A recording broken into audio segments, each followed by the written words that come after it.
Bismillahirrahmanirrahim. Sambung bacaan buku Perangai Bergantung Kepada Diri Sendiri, edisi khas dengan pengenalan oleh Profesor Emeritus Haji Asma Haji Omar.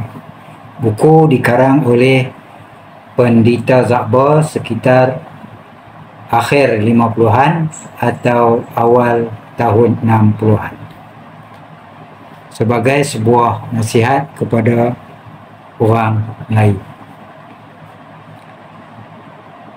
Masih dalam tajuk fahaman yang sempit, ke surat 114, siri yang ke-31. Tajuk kecil, terpesong dari arahan yang dimaksudkan. Seperti yang telah diterangkan dahulu, menurut fahaman sempit ini, berbuat kebajikan atau amal yang soleh untuk bekalan dan persediaan hari akhirat itu hanyalah terkandung pada kerja-kerja yang dikatakan amal ibadah. Maka iaitu pula mereka khaskan ertinya hanya sembahyang segala jenisnya, puasa segala jenisnya, mengerjakan haji dan umrah di Mekah, tawaf selalu, membaca-baca wirid daripada berbagai-bagai doa dan selawat, membaca qul huwallah banyak-banyak, berzikir, bertahlil, berzahid, membuang dunia, dan lain-lain amalan seumpama itu.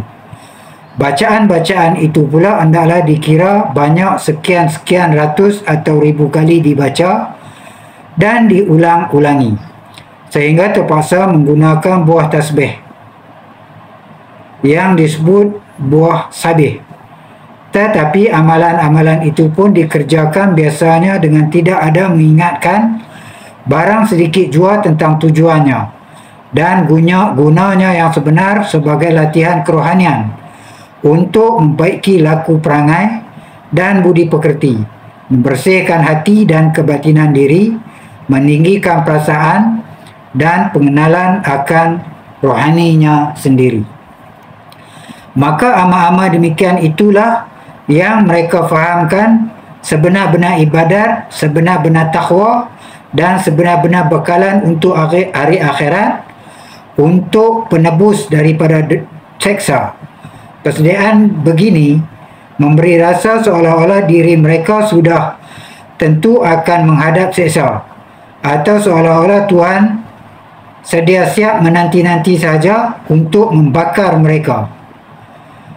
Mereka disediakan bayaran untuk menebus atau senjata untuk melawannya dengan amal ibadah seperti itu. Adapun lain daripada amal-amal demikian, pada faham mereka tidaklah dinamakan ibadah sebenar-benarnya, bukan takwa dan bukan bekalan yang sebetulnya dikehendakkan untuk akhirat. Akhir-akhirnya fahaman demikian ini melarat hingga mengatakan bahawa yang sebenar-benar bekalan dan persediaan bagi akhirat itu ialah tak usah hiraukan dunia. Dunia ini tak ada gunanya untuk mati. Amal ibadat semayang, puasa, berzikir, tahlil, berwirid, membaca Al-Quran, tak mengerti pun tak mengapa. Membaca-baca selawat dan doa, mengucap tasbih, tahmid dan takbir dan sebagainya sekian-sekian ribu atau puluh ribu kali, seperti yang tersebut tadi, itulah yang sebenar-benarnya disukai Allah dan berguna bagi akhirat. Kalau laku perangai, hati dan budi pekerti tidak berubah menjadi baik pun tak mengapa, asalkan ada amalan-amalan yang tersebut itu. Mereka berfaham begitu dan mereka seru serta nasihatkan orang lain pun suruh buat begitu. Jika siapa-siapa tidak terkerjakannya, ya ini tak upaya mengerjakannya sendiri, upahlah kepada mereka sahajalah. Adapun pada pihak jangan berbuat kejahatan pula, maka mereka fahamkan berbuat kejahatan atau maksiat itu hanyalah berbuat barang sesuatu yang melanggar hukum syarak, dan iaitu tentulah salah dan berdosa. Apakah hukum syarak? Ialah hukum-hukum agama menurut pendapat imam-imam mazhab lebih daripada 1000 tahun dahulu.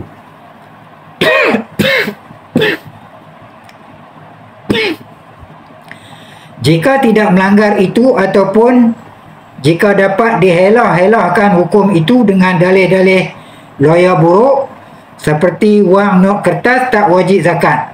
Kerana yang diwajibkan zakat pada hukum Islam itu wang emas dan perak saja. Kalau dapat dihelahkan begitu, makalah tidak jahat atau salah atau maksiat namanya dan tidaklah berdosa. Ya, tidak salah, tidak berdosa, walaupun perbuatan itu mencabuli hukum-hukum akhlak dan tidak membetuli kehendak-kehendak kesusilaan umum dan kesopanan antara sesama manusia. Misalnya pahaman sempit mereka, ayam Cina dan tebu dalam kebun sayur Cina boleh dicuri, tidak menjadi berdosa. Berbuat bohong boleh jika kepada orang kafir. Berhutang kepada orang kafir, kalau tak bayar tak mengapa. Harta orang kafir boleh dijadikan rampasan dan halal kepada orang Islam. Orang-orang yang bukan beragama Islam pada zaman ini semuanya kafir harbi belaka. Itulah faham sempit mereka. Begitu pula mengenai hukum bercina buta, umpamanya, iaitu memakai muhalil kerana hendak menikah kembali dengan isteri yang telah diceraikan 3 kali talak. Hukum yang membenarkan boleh beristeri 2, 3 dan 4. Hukum nusyus, iaitu menggantung isteri dengan tidak diceraikan, tidak dibenarkan keluar-keluar dan tidak diberi nafkah. Perbuatan memberi fatwa-fatwa agama dengan mengikut kesukaan raja-raja dan mencarikan jalan membolehkan sesuatu yang mereka sukai itu, dan berbagai-bagai misal yang lain lagi yang telah diputar-putarkan hukumnya menurut kepintaran akal loya buruk mereka dan kaedah-kaedah silat tangkis mereka. Dengan demikian maka hukum-hukum dan arahan-arahan yang bersih dan mulia tujuan pada mula-mulanya dahulu telah terpesong daripada tujuan asalnya yang bersih itu, atau tercemar kebersihannya tidak lagi seperti yang dimaksudkan dari asalnya dalam Al-Quran dan hadis. Apakah sebabnya dan mulanya yang telah menerbitkan kejadian yang memberi aib demikian ini kepada kaum Islam berkenaan dengan perkara berbuat kebajikan dan menjauhi perbuatan kejahatan?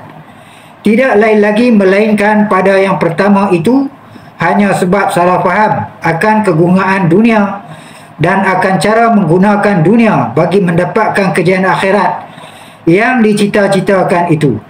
Pada yang kedua itu pula ialah sebab salah bawa dan salah pengertian akan tujuan dan hikmah dalam hukum-hukum yang telah diaturkan itu dan yang telah ditentukan had-hadnya oleh Allah dalam ajaran Islam. Tapi sekalian kesilapan dan kesempitan ini ialah sebab jahil dan kurang pelajaran juga.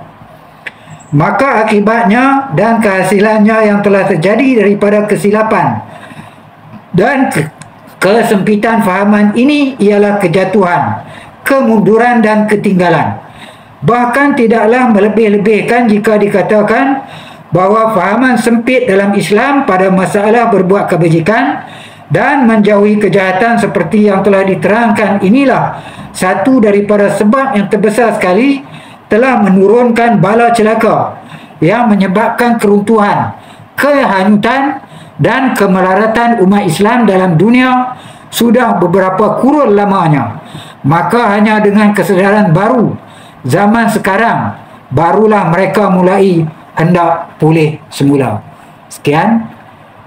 Al-Fatihah untuk almarhum Pendeta Za'ba. Al-Fatihah. Alhamdulillah. Iya.